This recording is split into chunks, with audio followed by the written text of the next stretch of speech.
Hey guys, this is Sebastian here, and welcome to Guerra Financial Tips. Today we're going to be discussing how one small change in the way you withdraw your money can help you have over $1.4 million more in your retirement.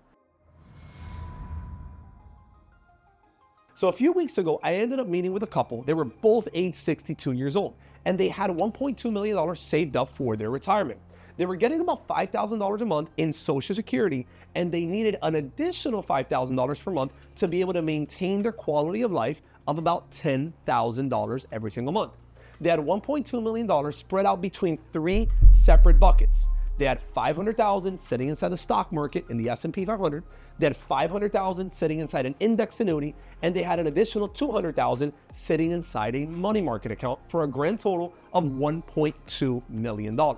Now, they knew that they needed $5,000 every single month from their investments, plus inflation of about 3% to cover their overall bills. So when I asked them where they're going to be taking out those $5,000 every single month, well, they said that they would first start pulling out the $5,000 out of the stock market account. Then when that money ends up running out, they'll end up pulling out the next amount out of their indexed annuity. And then when that money runs out, they would go and take out the remaining amount out of their money market account. So based on these numbers and the expected return of each one of these three accounts, the end result is that when they turn 80 years old, they would have about $133,000 left over. Now, check this out.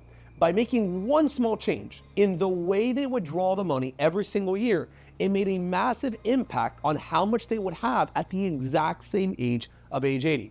You see, by restructuring in the way they withdraw the money every single month, and instead of withdrawing first out of the money market account, then out of the indexed annuity, and then last out of the investment portfolio, instead of having $133,000 left over at age 80, they would have over $1.587 million at the exact age of age 80. This is over a $1.4 million difference just simply because they re-strategized on where they were withdrawing their money from on a monthly basis. Now, in this scenario, there is another factor that needs to be considered, which is taxes, which I'll go over in a completely separate video.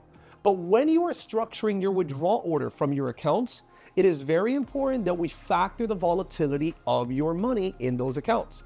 One of the most dangerous things that individuals can be doing during retirement is that they're withdrawing money out of these accounts that are fluctuating in nature, just like the stock market. Now, this isn't to say that you should not have your money in the stock market, but this is to say that you need to have and be extremely conscious that the stock market has its good years and it has its bad years. And if we go through another 2008, this can create a waiting period of multiple years before the market recovers. And this is not something that you want to go through during your retirement years. This will cause you to lose your money even quicker. If you'd like to get a free analysis to build out the most ideal withdrawal structure, feel free to reach out to our team and we can custom build you a free retirement plan. Talk to you guys soon.